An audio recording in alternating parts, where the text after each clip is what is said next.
I went to school there. I spent 2.5 years in the Israeli army. Then I went to university in Jerusalem. I was married, well, actually right before my last year of college. And we thought we were living happily in Israel. We were living the dream. And then we had an opportunity to go to London for 2 years. And we ended up spending 20 years there. So it's been a long time. My children all have British accents, which is always very funny to talk one way and then to hear something else come back at you. And every so often they say something very, very English. And even though I was there for so long, I'm kind of taken aback. I'm like, wait a second, am I related to you? Like, where did that come from? So yeah, 3 of our older children stayed in London, and we've just moved to New York just over a year and a half ago to start AISH Young Professionals branch in Manhattan. And yeah, it's been amazing. It's the city that never sleeps. And just for all you LA people, we've had wonderful weather here in New York as well. So yeah, so that's me. And I guess one of my passions is really to show how, is to learn from myself and to share with others how Judaism really has what to say about everything. So we're going to go in a little bit of a different direction, Rabbi Hamfling. Hope that's okay. But Forrest Gump's mother says you can learn a lot about a person by their shoes, where they've been and where they're going. And you're not supposed to judge people by, at all, but we do. Our unconscious mind connects and constructs. As soon as someone walks into a room, we notice their shoes. And thank goodness for Zoom, present times excluded, because I haven't worn real shoes in months. But researchers actually went out to prove that the concept of shoes, and it was actually published in a journal of researching of personalities. And what they did is they took 100 people and they asked them, random people, all different types of people, and they asked them to bring a shoe. It could be any shoe, a slipper, a sandal, boots, sneakers, a new shoe, an old shoe, it didn't really matter.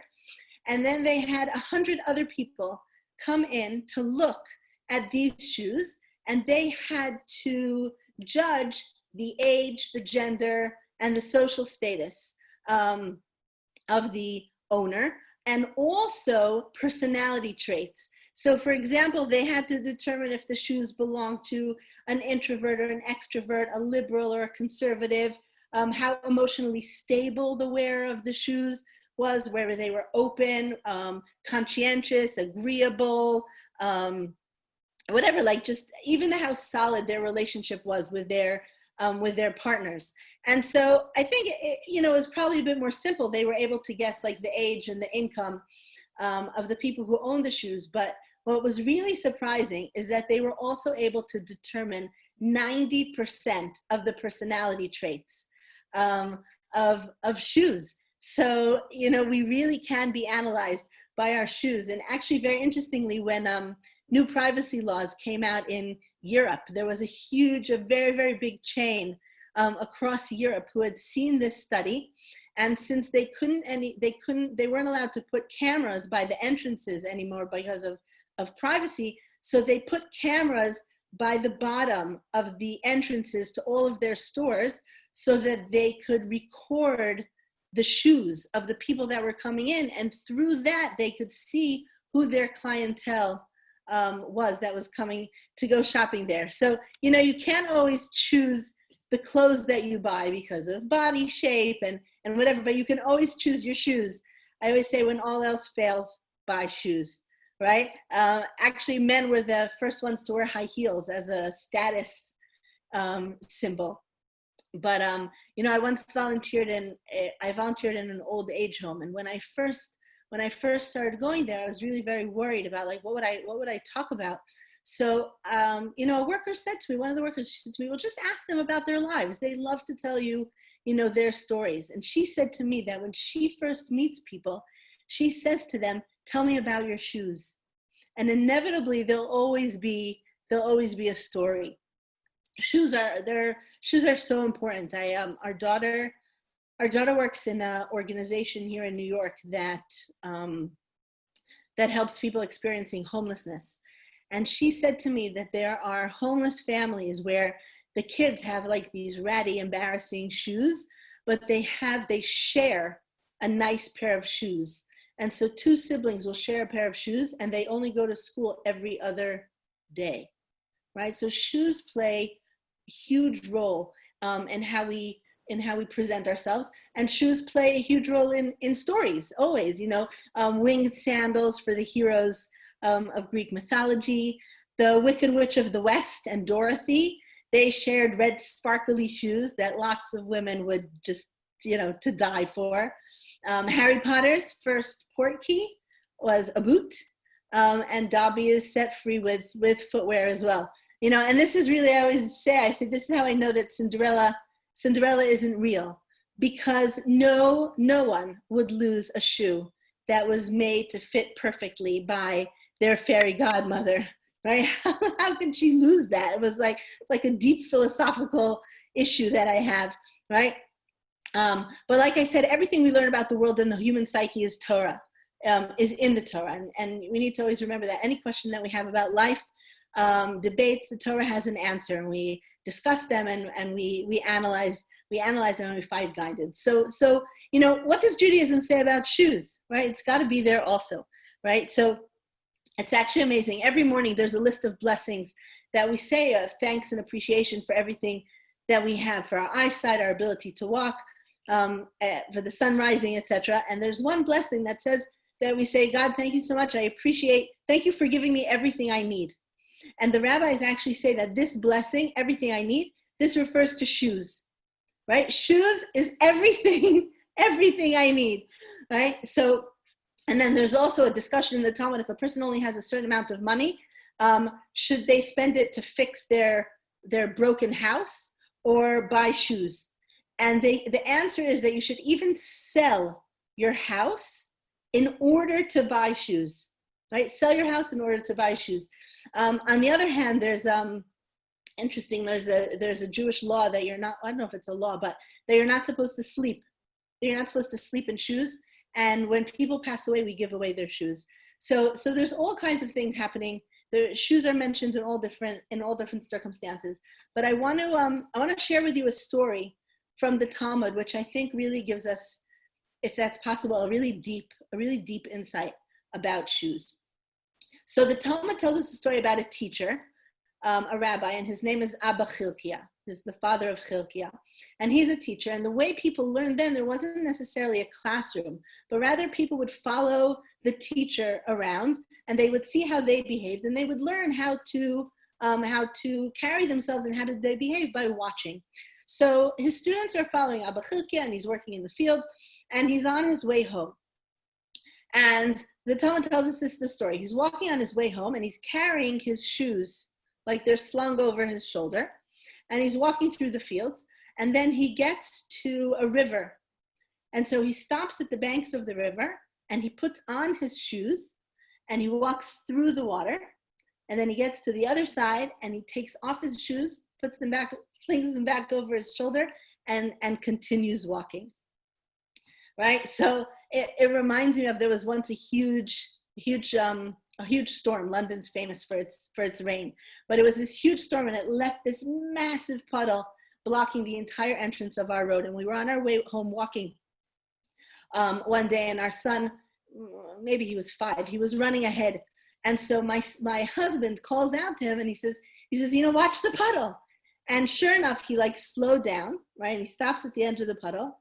And then he looks down and proceeds to slowly walk very carefully through the puddle, watching the puddle the whole time, right? And I feel like this is the same as Abba Chilkiah. He puts on his shoes to walk through the water. Who does that? Who takes a good pair of shoes and puts them on to walk through to walk through water. So his students are equally shocked, right? And they ask him, like, what's going on?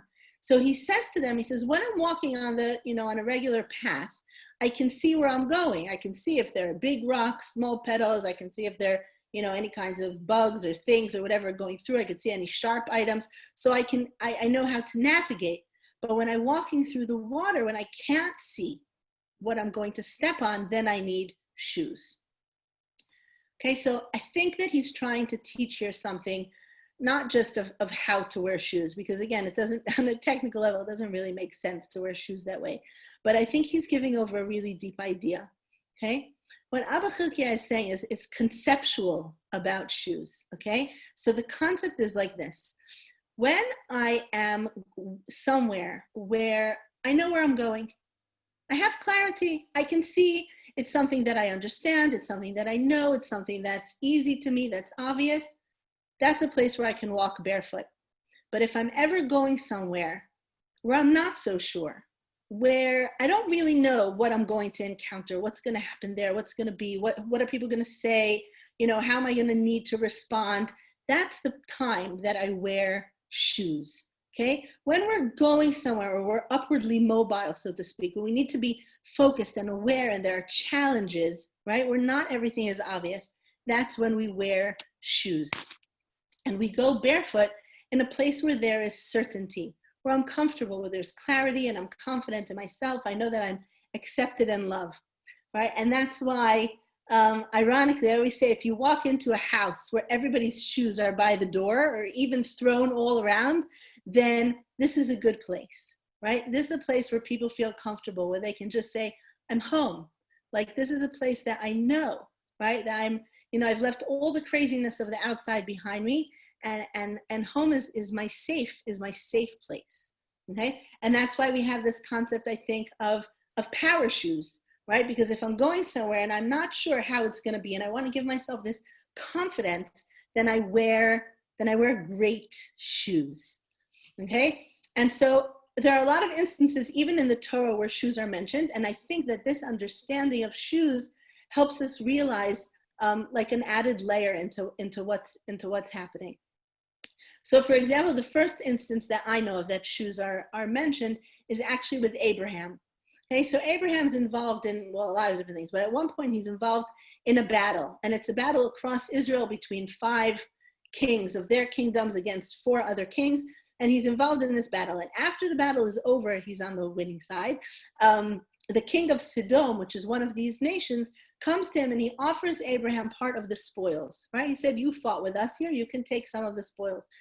And Abraham says to him, very interestingly, he says, I don't want anything from you. I don't want anything. He says, right, not even a shoelace, right? Which would seem very, very strange. But really what Abraham is saying to them is he's saying, the way that you're walking, the place that you're going, how you perceive life and make decisions, I don't want that. I'm not going there with you. And what we know about Sodom actually is that there was a very immoral nation. They legalized immorality. Like you had to steal. It was a law that you had to steal, right? So Avram says to them, I'm not wearing shoes with you, not even a shoelace, because where I'm going in life, the decisions that I'm making are completely different than you. So I don't want anything to do with your shoes, right? Another what I think is really interesting instance and even less known is happens with the story of Joseph and his brothers, right? Everybody familiar with the story of Joseph and his brothers, right? Technicolor Dreamcoat.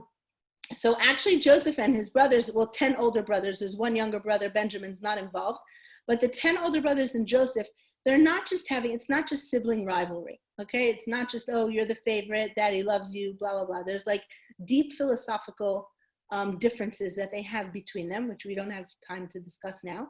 But what we know is that it was the point even that the other brother sat down like a Beth Din, like judges in the court, and decided that Joseph was deserving of death, actually, because his opinions were so radical compared to theirs, and they decide not to kill him, they just sell him down the river, right? So they sell him down the river, but it's a real transaction when he's sold, and they get paid for him, Okay? And what's not written actually in the Torah, but what our rabbis teach us is they say that the brothers took the money. They got 20 gold coins for Joseph. That's 2 coins for each brother. And they take the money and they go and buy shoes. Now, certainly there are many times where there's like celebratory shoe buying. It's like, oh my gosh, this is amazing. I'm going out to buy a new pair of shoes, right? But again, like there's got to be something deeper that's going on here. And I think actually it seems to me that the brothers realized that when they sold Joseph, something major had just happened. Again, this isn't just like, oh, whatever, let's get rid of him. Sorry, too bad. Life goes on. They realize that they've made a monumental decision. This is going to change the course of history. And I think maybe in some way they're realizing, like, wait a second, we don't actually have absolute clarity that what we did is right. We don't know what's going to happen. We don't know how this is going to play out. So we can't be barefoot. Barefoot is a point of absolute clarity when I know exactly what I'm doing. But the brothers don't have that. So they go out and buy shoes because they realize that something major is happening. And obviously we know that's true when Joseph goes to Egypt and how that all plays, how that plays out afterwards. Exactly on the other side of it, we have Moshe, for example. So Moshe famously stands by is tending his sheep, and and he suddenly sees a burning bush. Right? And he goes up to the burning bush and God calls out to him from the burning bush. He says, Moses, this is God. Right? And I mean, you can only imagine Moshe is like a bit shocked, right? And God says to him, Moshe, take off your shoes. Take off your shoes. And so Moshe takes off his shoes, and then God says to him, listen, Moshe, this is what you're going to do. You're going to go to Egypt and you're going to talk to Pharaoh, and I'm going to be there, and I'm going to guide you. I'm going to tell you what to say, and I'm going to make sure it all plays out. And I'm going to take the Jews out of Egypt, right? So if you think what's happening here, if God came to us, I always think, I wish, if God would come to me and say, Liat, this is what you need to do. This decision that you're making, do it like this. This is where you're going. Don't worry. I'm going to help you. It's all going to work out. Be like, that, right? That's amazing, right? So Moshe is barefoot because there's no challenges. Everything is absolutely clear. He's kicking up his feet. He doesn't need shoes. He's like, whoa, I'm so barefoot. God is telling me exactly my mission and that it's going to work out. So Moshe doesn't need shoes, right? And I can think of, 3 different instances, for example, in synagogues with shoes, right? So I don't know if you're familiar or not, but there are certain times during the year in Israel, it's actually every week, but in synagogues outside of Israel, the priests go up to the front of the synagogue and they give a blessing to the rest of the congregation. And when the priests go up, the Kohanim, they go up in the synagogues, they take off their shoes. And they take off their shoes and they give this blessing. And I realized the reason they take off their shoes is because really this blessing has nothing to do with them. They are just being the conduit. They're saying, this is God's blessing to the congregation. It's not a decision that they're making. Should I say this? Should I say that? Is this going to happen? Is that going to happen? It's just pure, there's just absolute clarity. This is from God. This is God's message. And this is the blessing that he's given to you. So they don't wear shoes, right? But on the other hand, when we pray, we always wear shoes. Actually, in synagogue and outside of synagogue. Compared to other religions where often you're supposed to take off your shoes when you go into a holy site. When we pray, we always wear shoes. Why? And prayer is a whole different conversation, but prayer is a journey, right? When I start prayer and end my prayer, I'm not supposed to be the same person. There's a process that happens in the middle where I think to myself, okay, who am I? What are my tools? What has God given me? How am I going to use them? What am I gonna do today? Right? And I have a focus that I didn't necessarily have beforehand. Right? And when I stop in the middle of the day and I say, okay, now let me pray again. What happened this morning? What do I need to change? How do I refocus to make sure that the rest of my day will be even better? So it's a journey. So therefore we have to wear shoes because we're making huge decisions. There's a lot that's going on here. There's challenges that I'm trying to figure out how I'm going to overcome, and this process that I go through. So I have to wear shoes. And on Yom Kippur, interestingly enough, on Yom Kippur, we wear half shoes, I call them, right? We wear shoes, but not leather shoes. Why? Because Yom Kippur is this in-between stage where on the one hand, we're saying, you know, it's all about God. God, you're in charge. You're in charge. I know it's you. Everything is you. You're in control. But on the other hand, there's this inner process that's happening that's saying, okay, wait a second. What part am I playing? What have I done wrong? And what do I need to change? So we have this mixture of like shoes and not shoes, right?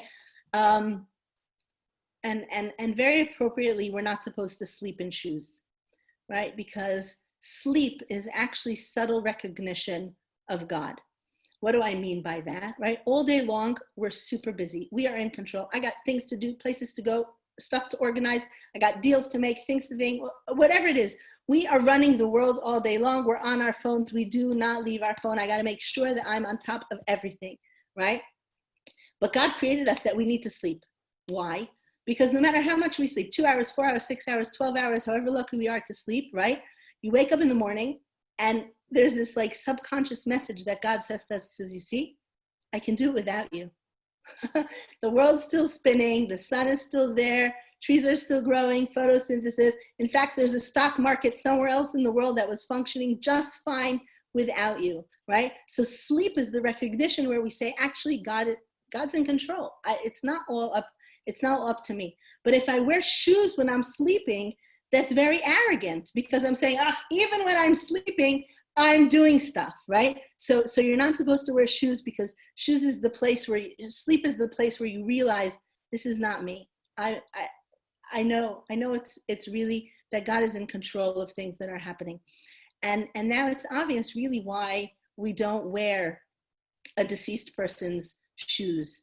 You know, when my father passed away, I remember we gave away all of his clothes. And then we sat down and we took his shoes and we cut through the soles of all of his shoes and threw them away so that no one else could wear them. And it's very, very painful. And it was very, very emotional. And I really didn't think about it then, but I realize now is you really can't walk in anybody else's shoes, right? And we throw away the shoes because we're saying whatever you've accomplished, where you've gone, the places you've walked, the decisions you've made, no one else can take that. No one else can use that. And that's why Judaism says that shoes are more important than a house, right? You need a house, right? You need a place of barefoot, right? Because it's the place where I am. But you need shoes even more because shoes is the places that I'm going. It's the places you'll go. It's your decisions that you're going to make. So your shoes are your story. And it doesn't matter what kind of shoes they are, fancy heels, beat up sneakers, or that old pair of snow boots that you wore through that crazy storm last winter. Everybody's shoes are completely different. The color, the style, the shape, but everybody's shoes are part of them. When you buy a new pair of shoes, free of dirt and stains and scuff marks, you're starting a new story, right? And then soon there's like dirt and mud and things get added to them, things you can't erase, no matter what wipe or soap you use, or things that you do erase, but they still leave that, shadow of a mark that you tried to hide. There are things on your shoes that you're proud of decisions that you've made, and there's things that you're ashamed of and you want to just stick them under your bed. And sometimes just random things that happen to cross your path, right? Maybe there's dried gum on the bottom of your sneaker that you stepped in on your way home from that amazing basketball game that you played, or grass stain from an afternoon walking through the park with a friend. Maybe there's a bike grease stain from when you cycled through 2 cities in a single day, or those very uncomfortable creases on those heels that you never managed to break in. And maybe last week or last month you stepped in a puddle on your way to work and you got mud on your new boots. So if someone else looked at your shoes, they would only see the jelly stain or that bit of dirt. But when you look at them, you know their story, right? How your shoes came into your life and where your shoes have taken you. And if your shoes were to introduce you, what would they say about you? And if someone would spend a day in your shoes, what would they experience? So it's important to be barefoot sometimes, to have a safe space, to have clarity and that place of confidence and knowing of self. But your shoes are your everything. They're your everything. So keep walking, keep running, keep growing, and most importantly, keep buying new shoes.